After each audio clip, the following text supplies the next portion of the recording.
السلام علیکم ورحمۃ اللہ وبرکاتہ۔ آج کا ٹاپک ہے روزہ رکھ کر اگربتی چلانا۔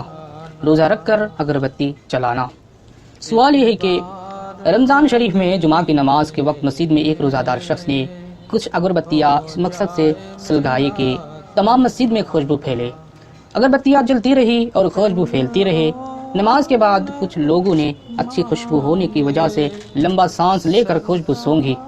کسی نے جلتی ہوئی اگربتیوں کو قریب لے کر نہیں سونگھا اور نہ اس کے پاس سونگھنے بیٹھا۔ تمام مسجد میں خوشبو پھیل رہی تھی۔ اس خوشبو کو لمبا سانس لے کر سونگھا۔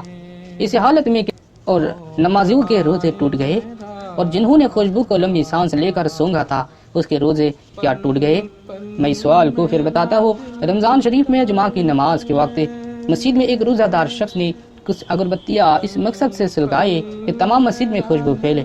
اگربتیاں جلتی رہی اور خوشبو پھیلتی رہی۔ نماز کے بعد کچھ لوگوں نے اچھی خوشبو ہونے کی وجہ سے لمبا سانس لے کر خوشبو سونگھی۔ کسی نے جلتی ہوئی اگربتیوں کو قریب لے کر نہیں سونگھا اور نہ اس کے پاس سونگھنے بیٹھا۔ تمام مسجد میں خوشبو پھیل رہی تھی۔ اس خوشبو کو لمبا سانس لے کر سونگھا۔ اسی حالت میں کیا روزہ دار اور نمازیوں کے روزے ٹوٹ گئے؟ اور جنہوں نے خوشبو کو لمبی سانس لے کر سونگھا تھا ان کے روزے کیا ٹوٹ گئے؟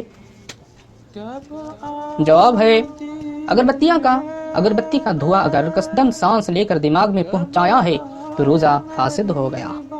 اگربتی کا دھواں اگر قصدن عمدن اختیارن سانس لے کر دماغ میں پہنچایا ہے تو روزہ فاسد ہو گیا۔ اگر دھواں دماغ میں نہیں پہنچا، صرف خوشبو سونگھی ہے تو روزہ فاسد نہیں ہوا۔ روزہ کی حالت میں اگربتی نہ سلگائی جائے۔ اصل میں بات یہ ہے کہ اگر لوبان وغیرہ اگر جو بھی دھواں خوشبو کے لیے سونگ کر حلق یا دماغ میں پہنچا جائے اسے روزہ فاسد ہو جائے، چاہے وہ اگربتی ہو یا لوبان ہو۔